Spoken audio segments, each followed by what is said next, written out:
to get that. We got to get that going, man. We do have to get it going. I hear you. All right, go ahead. I'll mute. We're loose here. Yep, I'm muted. Shadoo bop. Shadoo ba da bop. Shop ba ba da ding.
Peter Martin. What's up? I can't Adam believe Maness. you're in North America. I'm here. It's amazing. You're here. Folks are here. Caleb is here. Caleb, we got producer Caleb here, but it feels like you were gone for like 2 years, my man. I was gone for a little while. Yeah. What's going on? Yeah. Not much. Everything. It's great to be and back nothing, here right? in the pod suite. Yeah, It it's truly spring, is. but it doesn't feel like it quite yet. That's okay. You can tell we have donned our usual winter-esque attire, as they say, right? We have indeed. Yeah. Yeah. So we have hoodies, we have hats. That's right. Yeah, it doesn't feel like spring, man. It's kind of Not quite, but hopefully out for the there. dear listeners, wherever you are, maybe it's feeling like spring wherever you are in the world. Where are you in the world? Can you let us know? Can folks let us know? Are they allowed to do that? Please let us know. This is You'll Hear It Live, back together at Open Studio. I was just looking to see what this was, and then I remembered. It's so good to see you.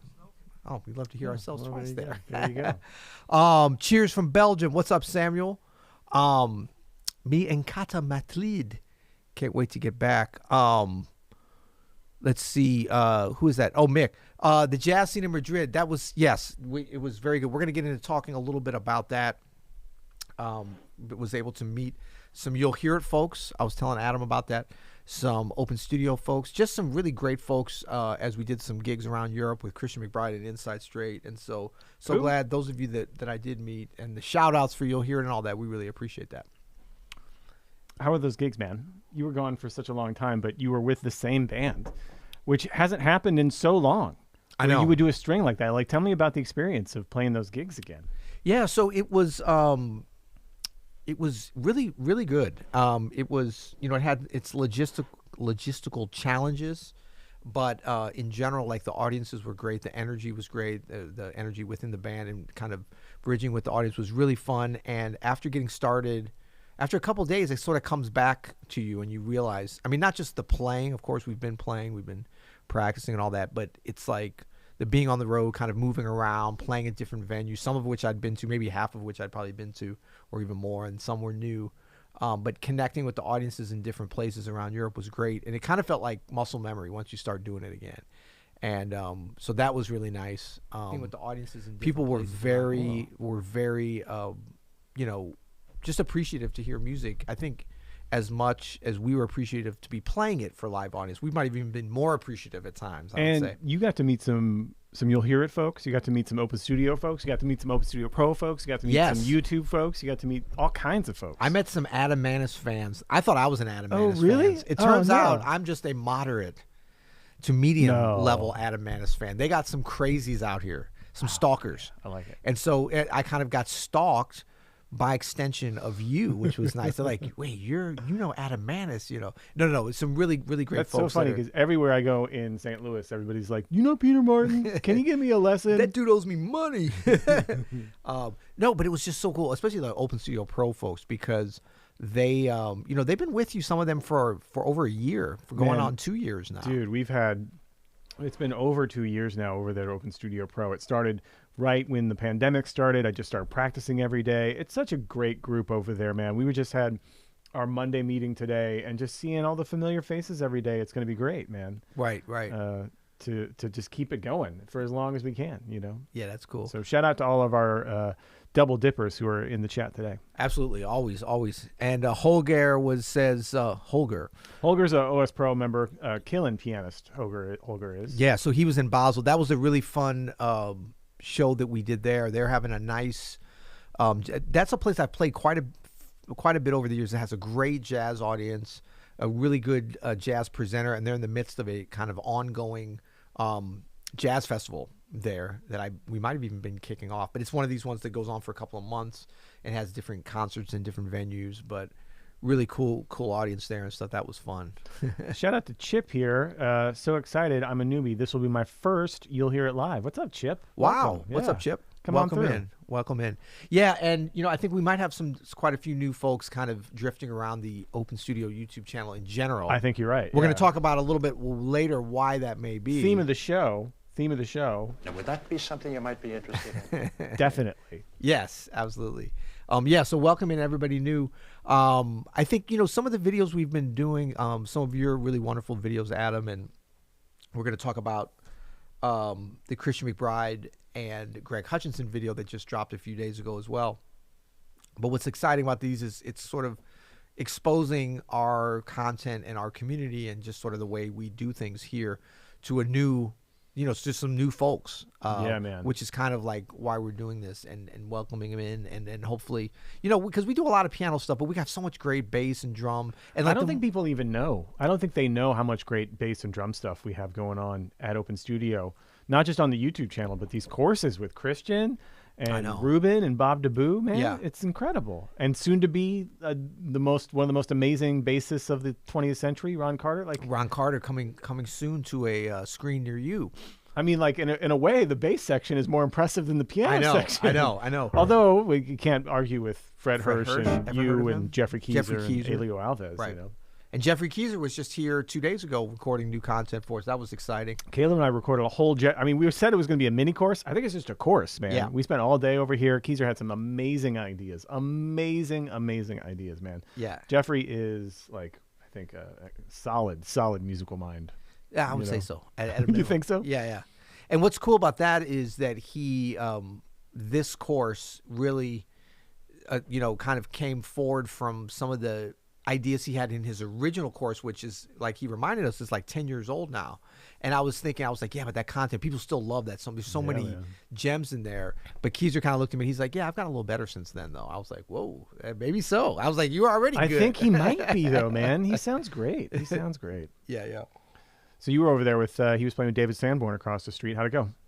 Man, that show was so good. So it was shockingly good, as is sort of part of the course for Sanborn, I think. And then, so it was David Sanborn Quartet, Billy Kilson on drums, the incomparable Billy Kilson, Jeffrey Keyser on Let me just say, piano. like, we talk about dancing while you're playing. Yeah. He literally is dancing while dancing. he's playing. Absolutely. And it's Absolutely. beautiful to watch. So and then James Genus on bass, which was so awesome. He's one of my favorite. Like, you know, playing with Genus, I've probably played with him more than I've like sat and listened to him, for sure, at gigs or even recordings. Because there's a stretch when I was working a lot with him, and he's a very good friend. I can't tell you how exciting it was to hear all of them, but to hear James and just be able to sit back and relax in the audience and enjoy the incredible cushion that is James Genus. Yeah. And the way they started the set out was just solo bass. No way. Before anybody else came on stage. Yeah. Beautiful. Yeah. Did they do that the second set too? They probably didn't do that, Caleb. Second set? Oh, they did it the same thing? Okay. Oh, same thing, second set. Yeah. So that was like that. That was like a gimmicky. thing. No, Yeah. But you know, James plays with such a unique kind of. I don't know. There's nobody who really plays bass like him. There's very other great bass players, but like he's kind of a one of one. he really is. Yeah, like, yeah, and, I agree. and his melodic conception is so strong and acute in whether he's walking a bass line or jumping up for a little melodic idea. Like when he goes up high, it's very pronounced and you can hear it. Yeah. And it's very specific, like rhythmically. Like his ideas are so clear and just so cool and so interesting. And there's so much when you're playing with him to enjoy. But then I realize in listening to him, it's exactly the same thing. Yeah. Like if you focus in on what he's doing at any point, you know, it's a bass that sounds great. So sometimes you can take it for granted. But like when you shift your focus even on somebody else's solo to him, it's a very rewarding experience. Let's just put it that way. Well, yeah, because he's with the soloist, and he's also, you know, it's one of those instruments that you get rewarded for having that kind of sound and that kind of like easy feel that he has with anything. Yeah. And he really does. Yeah.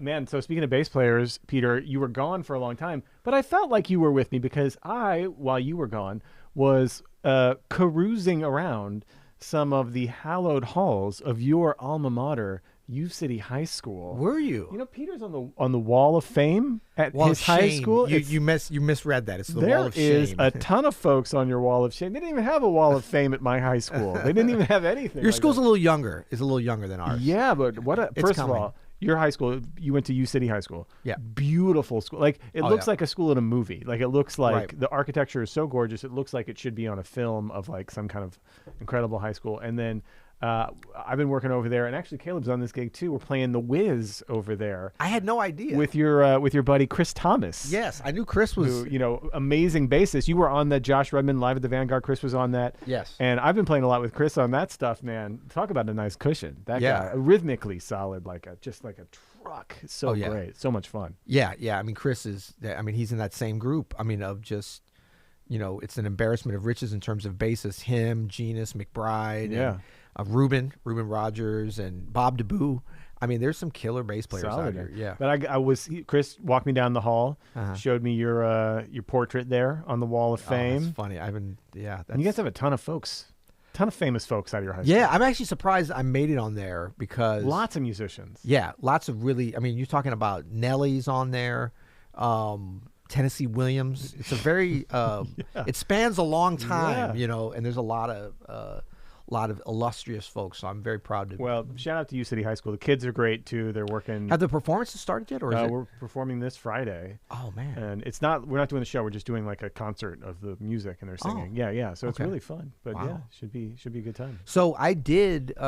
This is actually a good segue to talk about something that I think is, especially for folks on here, if we have any younger folks or any age, or if you have kids, and like we always think about like what are the great musical experiences that we can, give to our children or our students or those that are, developing at any point in their musical educational career, which is really our whole lives. I mean, let's be honest. But I think especially when you have these opportunities for sort of during the impressionable years, when you can really sort of frame your relationship and kind of interaction with the world of music, which I think encompasses, of course, the music, but the other musicians. We talk about like listening together and hanging together, which is kind of what this little thing here has become, which is so great. Yeah. But it's what this entire company is. It really is. But man, it's just so important because it's like you're combining culture and music and friendship. That's what it's all about, and development. Yeah, absolutely. But I remember doing all this to say I played the Wiz with Chris, and we did the whole stage production when I was a freshman. So this is going back some years, 80s, early 80s, mid 80s, 1980s, but we did that, and that music was so hard.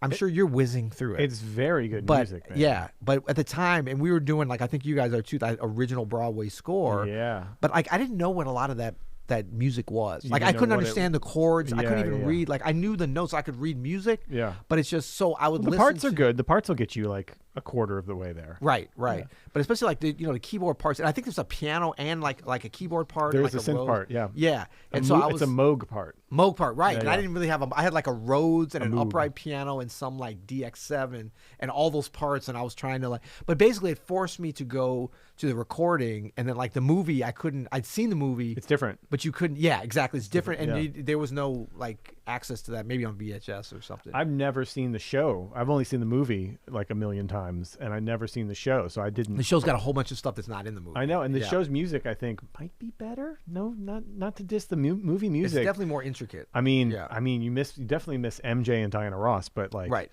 Man, the tunes and the arrangements are super killing. But we're having a great time, man. I love doing this stuff with high school kids because I figure like it's always fun to work with them because I always like just want to hype them up. Like, and you know what I mean? And I think sometimes people go into like do clinics or something with high school bands or whatever. Yeah. And they try to be like, all right, it's time to get serious. You're about to learn something from, this professional or whatever. And I'm always just like, you guys sound great. Let's have some fun. Yeah, exactly. Because they need to hear that. You know what I mean? That's what professionals did for me when I was a kid. Yeah. It's like they just hyped me up. They were like, you sound so good for your age. Let's go play some music and have fun or whatever. And then you can get serious. You know, but you have to sort of build that with them. And so I've been watching their faces as, Chris and I, and I'm sure when Caleb, and we've got Eric Slaughter playing guitar. I mean, it's a pretty good band for a high school. Do those kids understand what they They do. As soon as we started playing, you could see them going like, "Oh, this is great! Like this is going to be fun." And they better appreciate y'all. You heard me? No, they're great kids, man. They sound great. So,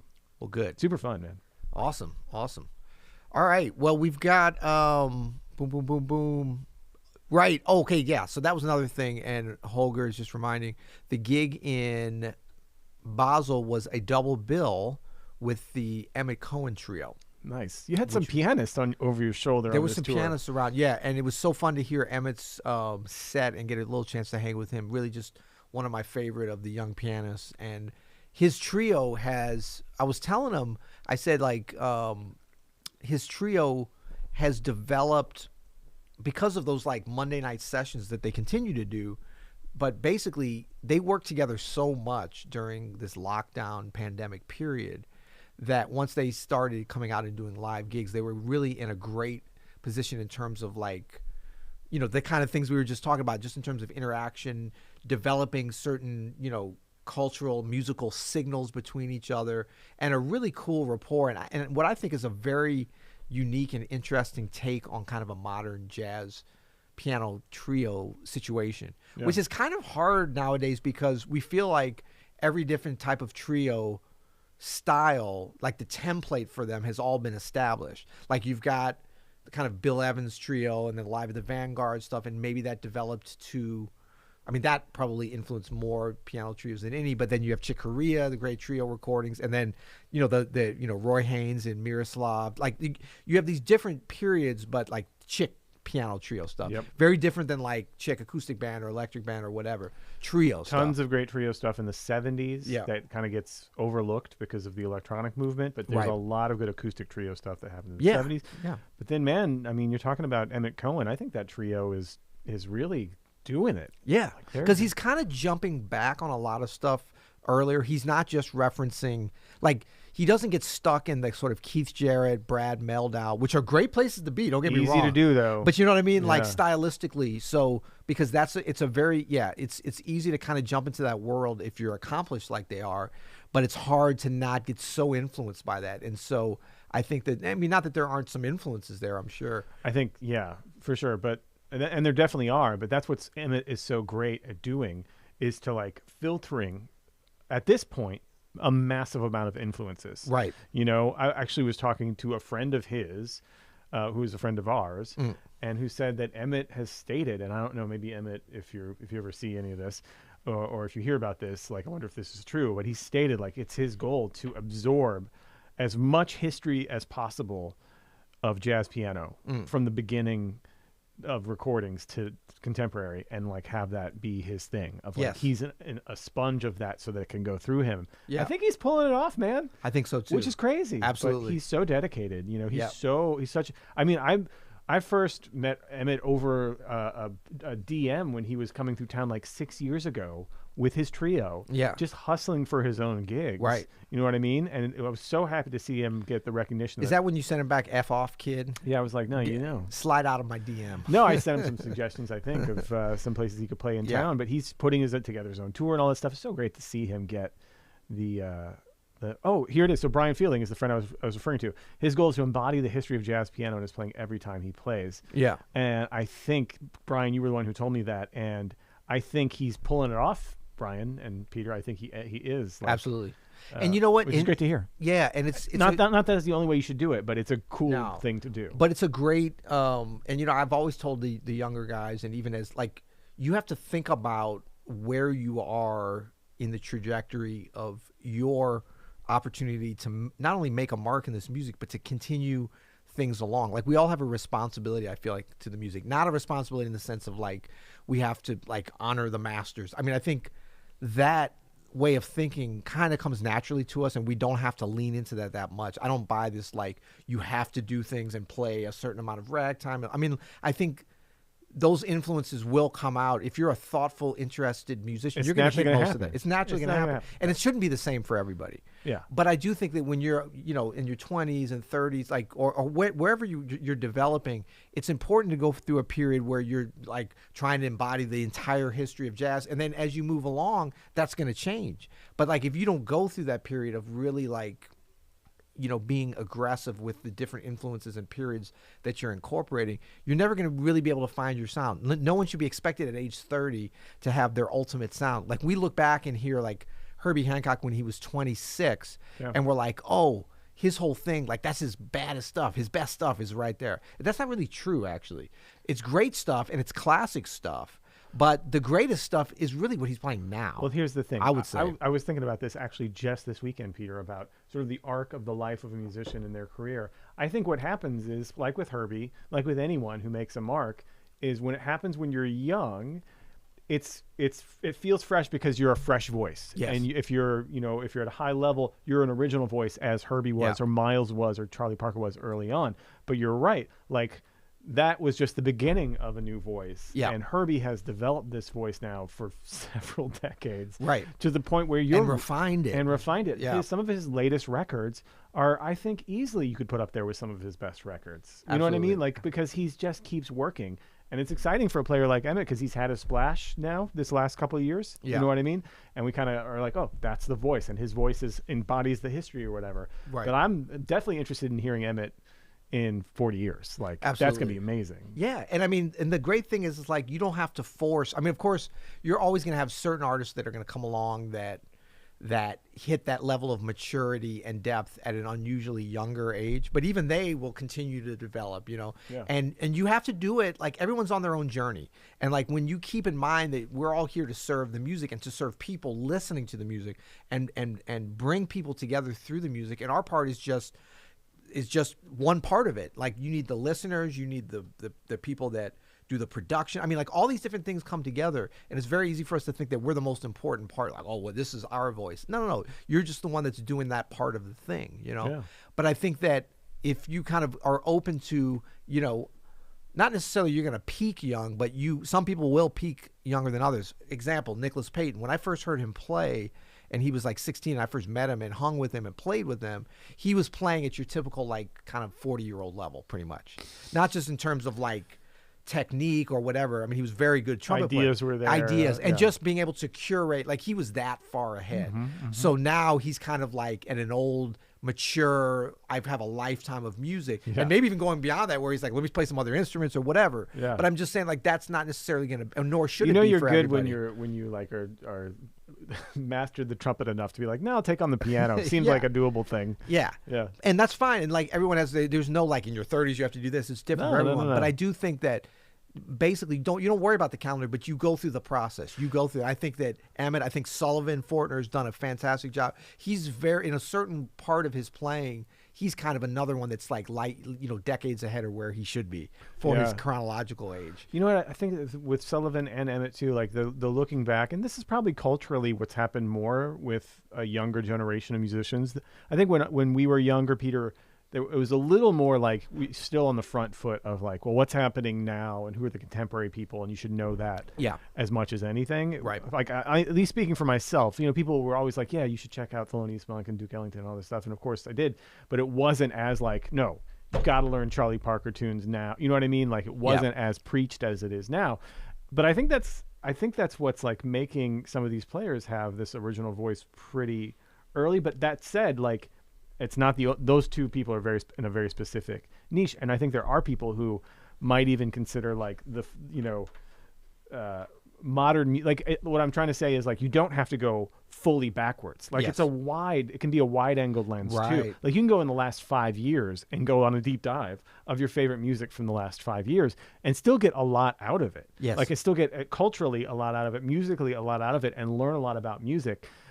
Or you can take that to a specific era of like, some people just really love the 70s. Like some people love that stuff. Yeah, you know, fashion, what I mean? music, everything. And they'll just go on like a very wide look at like 5 or 6 years, you know, and that's cool. And like, you can actually go pretty far on that. Like you don't have to know, James P. Johnson, if you know like a million people who recorded from 1972 to 1979, like that's, you know, you can. Yeah, because James P. Johnson was like 71, right? Yeah, exactly. He was done right before 72. Yes, exactly. No, but you know what I'm saying? Like you can, it doesn't have to be this like epic look all the way back. Yeah. If that's not what you're into. Right. It's more about the spirit of like, I need to be curious about what I'm doing. Yeah. know? And then what that leads to is some folks will, you know, have the ability and the calling to embody, you know, and take in the resources of a greater number of pianists, say, from the history, like hitting every single era, and like that's what they want to do. Others will kind of hit their stride at a certain place and be like, you know what, I want to be a little more narrow. I've got my sound, but I wanted, like, there's all different ways to develop. There's like developing vertically and horizontally and in different arrows. When and you're developing as a person all this time as well. Exactly. And everybody develops that at different things. And so, but what's exciting is to know that if you do this right, you can keep developing. And that's why I say, like, to me, the greatest Herbie performance ever is the next one, you know, and then and Chick Corea for sure. And I mean, I saw that. I was like, as many great recordings and going back to different areas and you know, you can talk about classic solos like Matrix and these things when he was very young.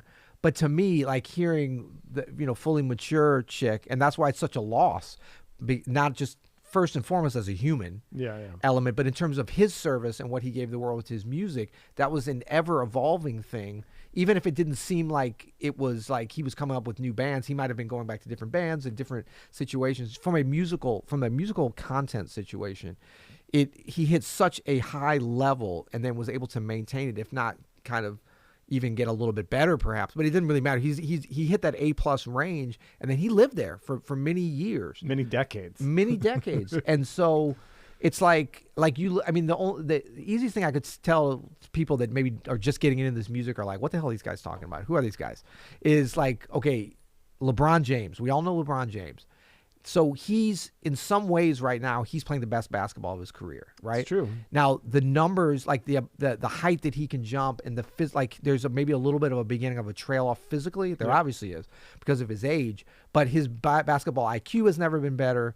And so that's why you're seeing his numbers. People are like, how can he be doing that at age 37, 38? He knows how to be more effective now. He's a better basketball player. Exactly. But the thing is, in athletics, the calendar starts to work against you. The exciting thing about music, the calendar never, as long as you can physically continue to play your instrument, of course, that's not a given either.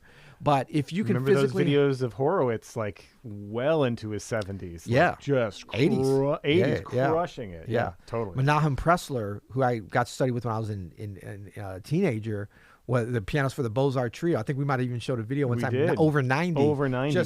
So, I mean, he's the best pianist he's ever been, and he's still able to... So, I mean, that's an exciting thing about the music. You have the ability to, hit a peak and then maintain it, hopefully until your last breath, if you're lucky. Yeah, absolutely. Well, so Chip says the McBride Blade Carrillo trio was tops. It was one of my favorite trios of that whole decade. And I agree. And that was Chick. And Chick had a couple of trios in the last 20 years that were like pretty killing. And that was the last that I heard was that exact trio of Chick play live. So, but speaking of McBride, he's referencing Christian McBride, Peter. Yes. And I thought maybe we could, we just released a video on Friday that's got quite a bit of attention. This was a session we did. This will be the first of maybe a few videos from a session we did a couple weeks ago where Christian McBride, Gregory Hutchinson, and Benny Green were in town. Hutch and McBride came to our studio. And sorry, I don't know if you weren't ready yet. Oh, I'm about ready. Okay. I'm about ready. I don't press buttons here a lot anymore, but when I do, it might be ill-timed. You need to get a meme of that? I don't press buttons. Oh, speaking of, Caleb made a meme, Peter, as you were done. Should we go to commercial break right now? This was something that happened on our Transatlantic Live. Was that you? Okay, let me explain. Yes, it's me. I'm going to fix that for you right now. Please fix that. I'm going to fix that for you. Okay, let me be clear on this. That was me, but Caleb put it back into context for me. I was imitating a recorder. I don't know what we were talking about that came up. We were going a mile deep. I think elementary school music education. Yeah. So I was not. That was not my top level singing, which is not very high either. But that was me imitating a, didn't you ever learn that on the recorder? No. Yeah. Is that what is that? What is that tune? I don't know. Someone will put it in the...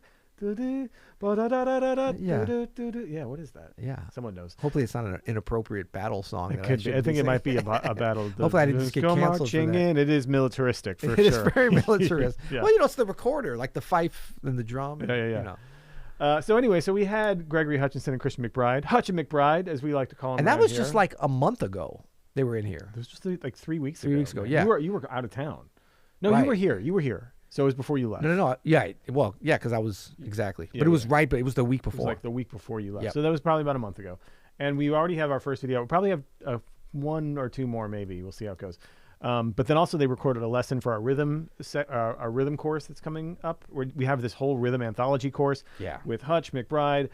We've got Sean Jones, Warren Wolf. Alexa Tarantino. We got Melissa Aldana coming in this weekend to record. That hasn't even happened. I know that's going to be nice. It's going to be so good. So Ruben Rogers, is he going to do one? Ruben Rogers is going to do one. Romero Bombo's going to do one. Okay. Yeah, we'll see. We'll see how it goes. Anyway. But let me just paint the picture. I wasn't here for it, but you told me the story about McBride and Hutch, and we might even watch a little bit of the video. This was not like scripted or planned or... even there was no subject established, but you pick it up from here because just this will be a little exclusive for you guys because the video is getting a lot of traction. People are really loving this video. But why don't you tell the folks how they kind of decided to talk about what they did, and how long before the gig, the recording started, that they did that? Well, they were like, well, what should we do? And I was like, well, do you want to map something out? And they were like, yeah, sure. So we went through a whole, this is very classic McBride and Hutch too, by the way. Is like, so we went and talked and we said, well, we need at least one thing for this rhythm course that we're making. And then like, maybe you can talk about some other stuff. And they were just like, oh, okay, cool. And then we rolled the camera, Peter. Yes. And they just talked for an hour straight. Like, and they didn't stop, and I didn't stop them. And we got a gold. I mean, we got an hour of gold. So yeah. It's when Johnny comes marching home. That's right. And Chip says, shut the front door. I guess that's true. Yeah. That's probably a good one. Yeah. Oh, Dan says, how about a thumbs up? Yeah, why don't you smash that like button here? All right, I will. You know what I mean? Give me a like, I y'all. just smashed it. And if you want to know when we're going live again, please subscribe and put the bell on. Never hurts. Anyway, so we had them. Peter, if you want to bring that up, we can play a little bit. Okay, let's do it. So let's play a little bit of this video. It's called Who's in Charge of the Time? So they got then on the subject of who's really in charge of the tempo. Like when you play a tune, you'll hear. I was saying if you make it full screen, then we can see it here too, right? Oh, on the program. There we go. Oh yeah. Who's really in charge of the tempo? And then at the end, they talked about how both of their heroes, Ray Brown, who Hutch played in Ray Brown's trio for years, and Christian McBride is as Benny Green said, is in the sort of like in the lineage of Ray Brown, which I think is certainly true. They talked about how Ray Brown was usually on the front of the beat, pushing. But I thought we would play a little bit of that Ray discussion because it's a very funny story there about recording Killer Joe. And so, but we'll start off with the playing because they started off playing. Yeah. And you got to hear it. That's the thing. You okay? Yeah, no, I'm trying to get it back to where we had it before, man. Come on, you know how we do it. Okay, there we go. You said, "Am I okay?" I'm fine. How you doing?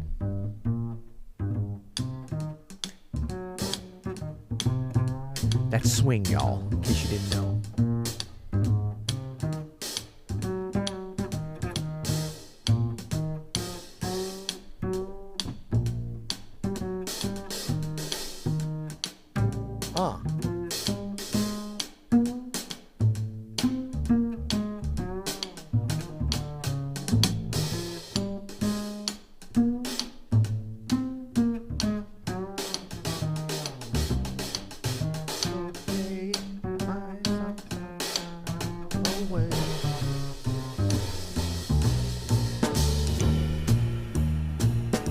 How great is that? How great is that? How great does that sound? That bass sounds great. Let me guess. One take?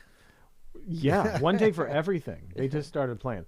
So yeah, so Matt's saying the drums runs the tempo. Well, you should watch the video. Man, this Matt. became such a. You should watch the video because that's much. Matt's obviously drummers is just like, let me put it out there right now. That's not necessarily the case, but. Let's check out this story about Ray Brown, which I think is... Before you play, I just want to say this.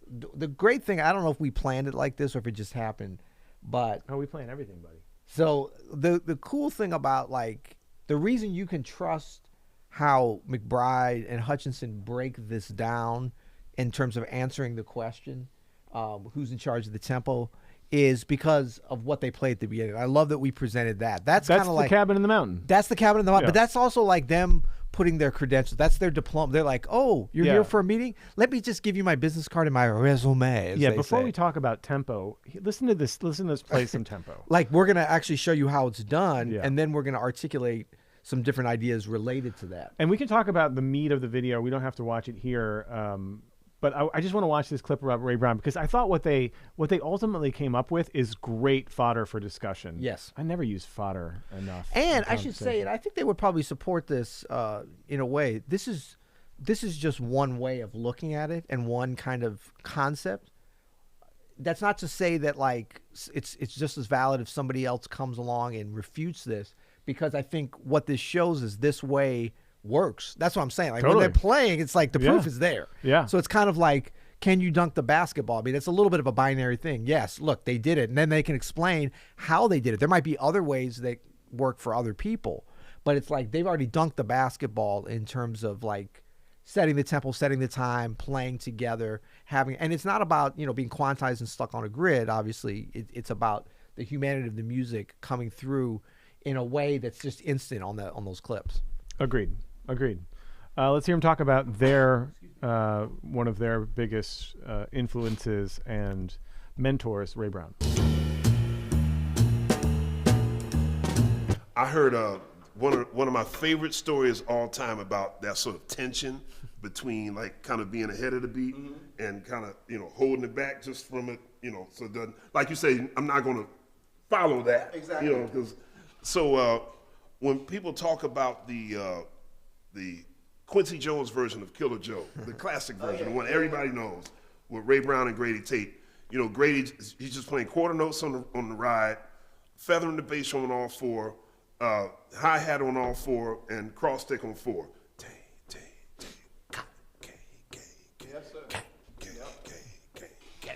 I heard someone ask Grady Tate why he played that particular. I mean, we've heard Grady do that many times before, right?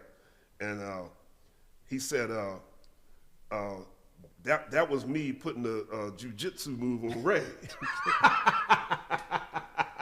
Really? He said, wow. He said, I knew if I did that, Ray couldn't get ahead of me. You know, he was like, you know, no, Ray, you gonna follow this one right here. You know, and, so and you know that one. And he plays like that the whole track.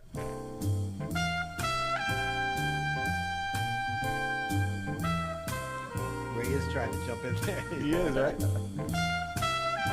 I mean, he's on the front foot. Yeah. You know, whatever it's like 3.5, 4 minutes, whatever. Grady's just, you know, and he was like, Ray, you're not getting away from me on this. I'm locking you up. So you know, I was imagining like, you know, Grady Tate like getting on Ray's back and putting his hands behind him like that, you know. He's like, get off me, get off me. Grady's like, nope.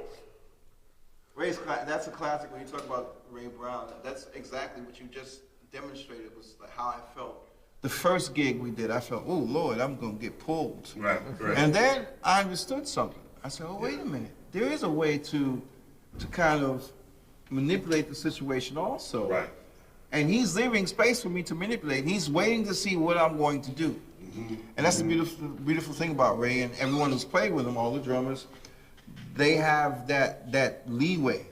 Now you can go any way. If you want to play a tune and you want it to be here, sit this way, no problem. You don't have to look at me and say, okay, we're going to play on the back end. No. The way you play the bass line dictates to me where the time is. Right. And how I need to play it. So if you say,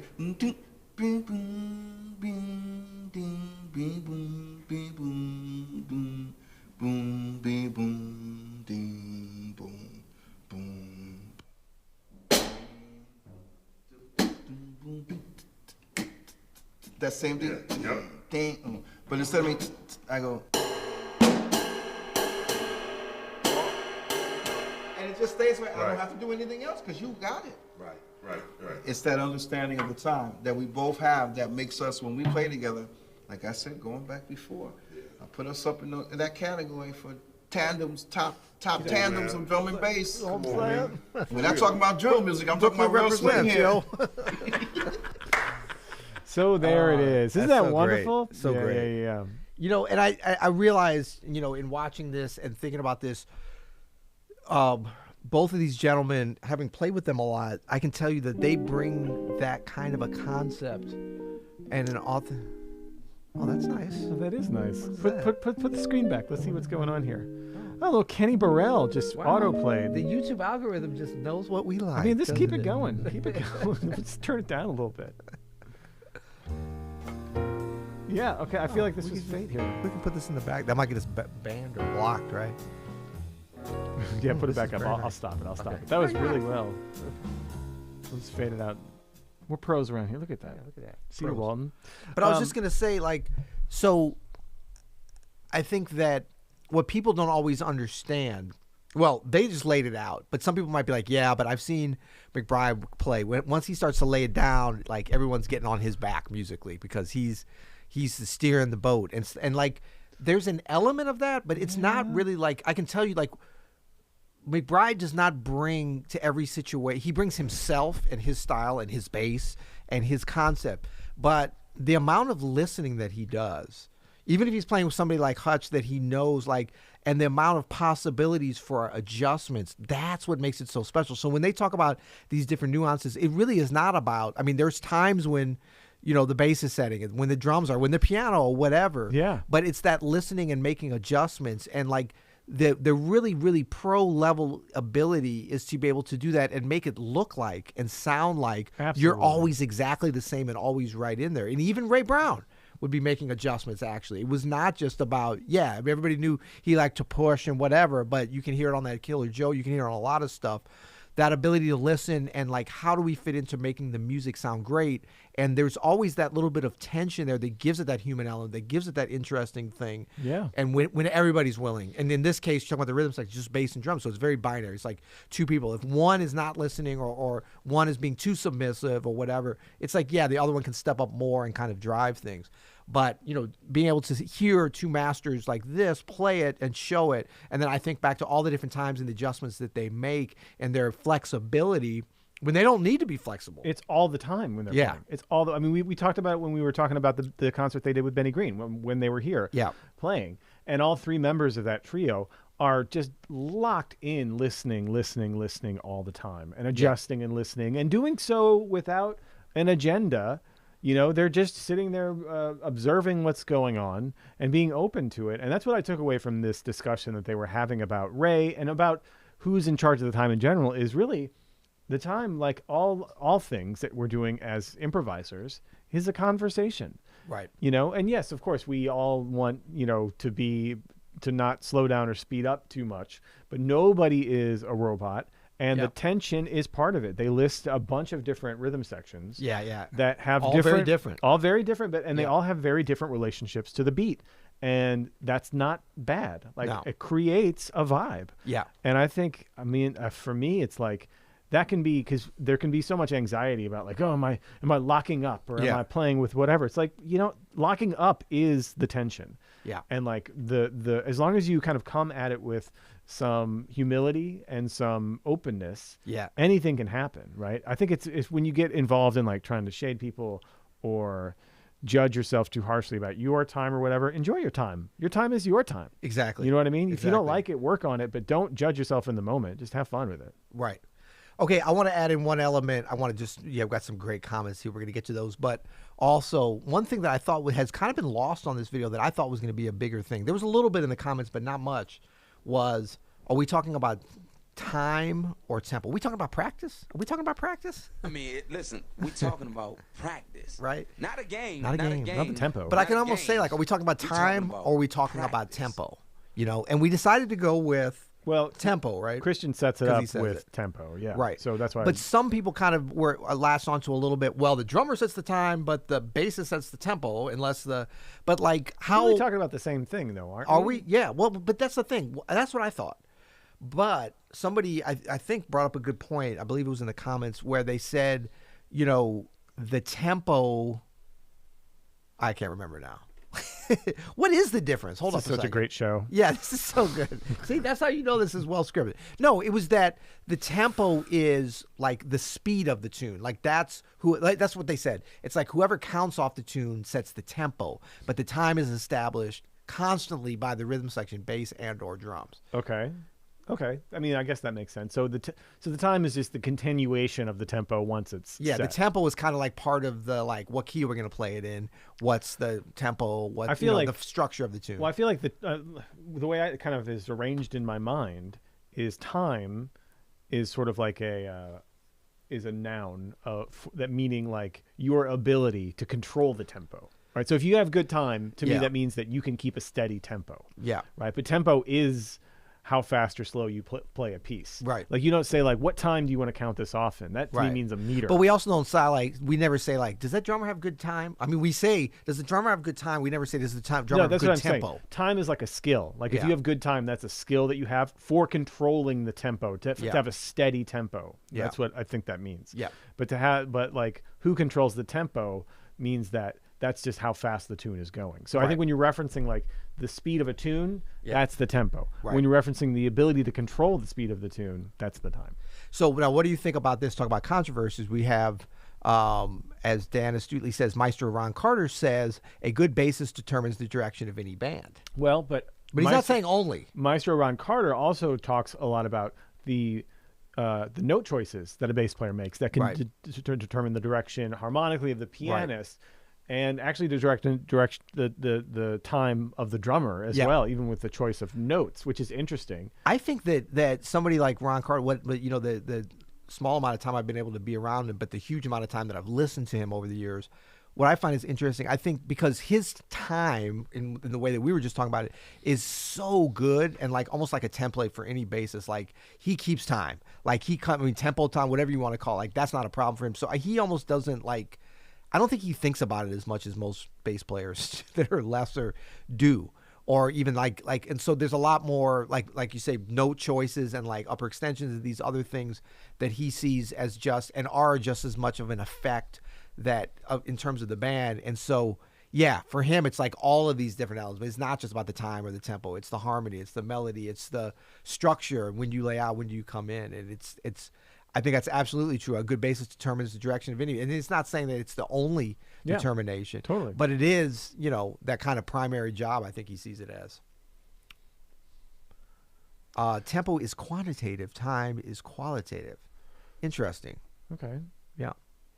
Charles says, I like to talk about lifelong development. Thank you, Charles. Yeah, it's true, though. Wait, what was that? I missed that. Sorry. I like to talk about lifelong development. Yeah. When we were talking about the trios, Emmett Cohen and like players in their over the course of their lives. Yeah. Yep. That's how that works, though. Joe wants to know, is this scripted like the Oscars? When does Peter slap Adam? Already happened. Too soon. Yes, that's a little too soon, right? Although it's not too soon because this is going to blow over after today anyway, isn't it? We're going to be on to the next news cycle. Probably, yeah. It's good to be back in here with you, man. We've got a couple more minutes. So there was another comment. Leave us some questions in the last couple minutes if y'all have questions. Yeah, there was another good one. Boom, boom, boom. Yes, okay, I totally agree with this here. Mark says, everyone is responsible for the feel, but the bass and the drums have the most intimate relationship to each other in every quarter note, and that's why it's important. So I think that this is something that I didn't used to understand, because I used to always think about the rhythm section as the piano, bass, and drums, and I think in some ways it still is, but after really being around so many just wonderful bass and drum situations and combinations, it really is a special and intimate relationship. Like, and I think that that's what was so cool that, like, Gregory and Christian showed with their playing and with their conversations. Like, I was struck by how they both talked about this issue and like told stories about it. Was almost like a clinic in how to, like, the rhythm of speech, the rhythm of storytelling. Even when they weren't playing, it was the same. Like, you hear Christian talk, and there's a certain, like, cadence to how he's moving the story along and stuff. The same as his bass lines do that. And I think that how those connect, there's so many possibilities within a band situation for different people to connect at different times. But the bass and the drums, it really is a special, unique, what do they used to call the US and the UK, the special relationship or whatever. Yeah, exactly. That's probably BS, but, we both are in obese countries and speak English. Does it go beyond that? I feel like bass drums have a more special relationship. Exactly. So, and I think this idea of, especially with this way that they were playing in this sort of, I hate to say standards, but just a swing feel where it's a quarter note bass 4/4 kind of a thing. Like, the ownership and the onus for the time and the tempo comes down to that bass and drum, and the great combinations take such a responsibility for it. It's such a great part of the music, and really just establishing what that groove is, that bed for us all to just kind of lay down in and then make music together. Yeah, agreed. Yeah. Agreed. Well said. Jake Davidson. I can't say Davidson. He asks, comping question, when you play on the and of 4, are you also hitting the downbeat of 1? So, Jake, that really kind of depends on a couple of things. Mostly on the tempo, speaking of tempos. And by tempo, I mean the speed of the tune. Yeah. So if you're playing like, a very slow blues,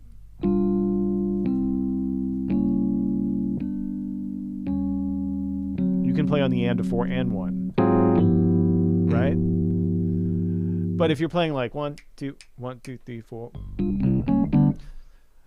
Like you probably wouldn't do that, right? Right. You would at a certain point, usually like mid-tempo, Jake, you're going to anticipate whatever is. So if we're playing again this G blues, 1, 2, 3, 4, you can anticipate 1 on that and a 4, right?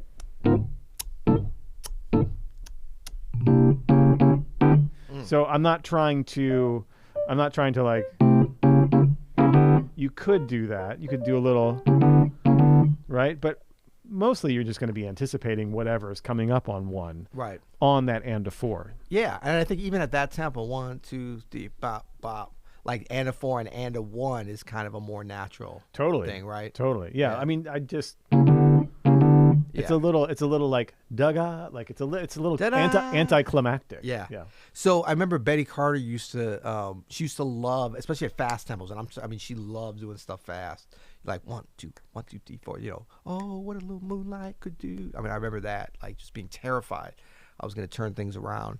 But she always wanted, like at the top of a section or the top of the chorus, for it to be on and a 4. She hated it like being on 1. So if it was like bang, she was like, whoa, stop. I mean, she would wow. I mean, not on the gig, but it was like you wouldn't be in her band, especially as a drummer or pianist. Wow. If you did that. So, but it'd be like rehearsal. I don't ever want to hear it on the 1. So it'd all be a bang. It was always like she wanted that forward propulsion of that. It creates, it's exactly what it does. Bang. That and a 4 creates momentum. Yeah. And in fact, Jake, we do like exercises. Red Garland famously used the and of 4 and the and of 2 to anticipate what was going to happen next. And it creates this like on the front foot momentum, you know? Yeah. It's pretty great. Yeah. And I mean, I think too, it sets up some great opportunities to resolve that syncopation. It's almost like a question in a way. Totally. Because you're getting ahead of the game a little bit. But if you think about it, it's like 1, 2, 3, 4, 1, 2, 3, 4, 1, 2, 3, 4, gang, bang. Like then you have an opportunity to come later, you know, bang, bang. Even like on 4 of the first bar. Like if you look at the anticipation of. Well, at that tempo. Yeah, because it's going to happen quick. But then that kind of, that upbeat resolves itself rhythmically relatively soon in an interesting way that's kind of on an upbeat quarter note. Like, so you're going upbeat 8th note, but you're resolving that, but you're doing it on the 4. So I love doing that kind of stuff and kind of hear that as a little bit of a rhythmic, you know, syncopation and resolution cell that can work really well. David Kelly asks, should all musicians have some drum experience? I mean, every musician is a drummer. Yeah. A drummer with different pitches. Technically, rhythm is part of everything we do. I think playing out of a rudiment book, David, even if you just buy a pair of sticks and use a phone book, or no one has phone books anymore. You know what I mean? You can buy a drum pad as well. Okay, boomer. I know. But buy, what's the rudiment book? There's a ton of famous old rudiment books. You can buy any of them. Yeah. And just practice rudiments between your left and your right hands. You can actually just do it with your hands. You don't even have to have sticks. Yeah. But I know, Peter, you play a little drums. I was in the marching band in high school, played some snare drum. That's what actually got me started, was marching band in high school. It's very, very helpful for everything. Yep. You know, it doesn't do anything but us help. Keyboard players were required to either do mallets or something percussion in the marching band season, as we couldn't roll around a keyboard. Let's see. Favorite city on the Europe tour and gigs you're most looking forward to in the States for both of you? You know, I hesitate to say my favorite city because I really had some great experiences. I mean, Barcelona and Madrid were just amazing. I love Spain. Sue me, I love Spain. But London, I had a great time. And you know, sometimes it gets a little bit skewed as to where we have some time. Basel, that was the only day off on the entire tour. So I got to see a little more of Basel. The weather was really nice a couple places. I was running everywhere I went, so I get skewed a little bit that way. Copenhagen, I would probably say was my favorite city, not even so much from this tour. It's just one of my favorite cities. I've spent a lot of time there. I got to go there, man. Both gigging and vacationing with my family. We've done a little downtime there. So Copenhagen is very special. But, you know, I'm super appreciative for all of it. Gigs most looking forward to in the States. I'm looking on more of like a shorter term trajectory because this stuff changes so much now. Totally. But I'm going to be out. And if any folks, I don't know if we have any Bay Area folks, but I'm going to be out this weekend, Friday, Saturday, Sunday at the SF Jazz. Nice. I love San Francisco. Yeah. Sue me. And, no, don't sue me. But, so that's going to be fun. I think it's a great venue. If, you know, really probably my favorite of all the like handful of venues that have been created specifically for jazz, of which there's not that many in the world. There's getting to be more, but I think SF Jazz Center is just such a it's a great organization. Big shout out to Randall Klein, who founded SF Jazz, San Francisco Jazz, and is stepping down after next year, which is going to be a huge loss for them. But he's been there like 40 years and is really just a mastermind and force behind everything out there, jazz in the Bay Area in general. So looking forward to seeing him. And yes. So before we go, Mark Eisenman has a great comment here, Peter. A little comment on the role of a bass player. And I actually think this, Mark, your comment kind of speaks to the role of all rhythm section players. And we talk about this a lot around here, but this is so well said. Steve Wallace asked a clinic of bassist students what they felt their job was. Students' answers: play good time, play in tune, know the changes, listen, know the substitutions. Listen, that's a You'll Hear It listener for sure. Yes. And on. Steve listened and said, my answer: eliminate all doubt. That's my job. How great is that? Oh, it's fantastic. Our job is to eliminate doubt. That's what we talk about. We talk about like marking the form, like laying down a bedrock. That's all that means. Yeah. Is like you are helping the band. And I think a bass player has a unique role in this. That's why bass players tend to be good friends. Yes, exactly. Because they're so giving, because they consider their role to be to eliminate doubt, to like help everybody understand, here's where we are in the time, here's where we are in the changes, here's what the root is. It is the foundation, and without a good foundation, what happens? House crumbles down. That's right. Yeah. And that was from Wile E. Coyote, established that in some cartoons. That's right. Thanks. Shout out to Rich for the Stick Control. That is the book I was thinking of. Thank you. Yeah, absolutely. Cool. All right. Well, we will be so the plan is on these Monday sessions. We're here. We used to say every Monday, and we were. Now we're here most Mondays. And we'll have to see if we're going to be. I got to see what the schedule's like coming off the West Coast. I think I'm still be out there Monday. But check back here. Subscribe if you're not subscribed, because then you'll find out. Because we go live beyond just these Monday sessions. Yeah. You've been known to go live randomly. I've been known to go live randomly. Yeah. And we got a lot of cool stuff coming. But we're here 4 p.m. for You'll Hear It Live on Mondays, 4 p.m. Eastern. And please check out the podcast. We're about to record a bunch of new ones that'll be dropping real soon. Those come out Monday, Wednesday, and Friday. Yeah. Just search for You'll Hear It wherever you get your podcasts, Apple Podcasts, Spotify, Stitcher, Deezer. We're on all the major channels. What was the last one? Deezer. Stitcher. Don't say that in front of my sixth grade daughter. Cool. And in the words of Charlie Parker, if you don't live it, it won't come out of your horn. Thanks, everybody. Thanks, everybody. Cheers. Peace.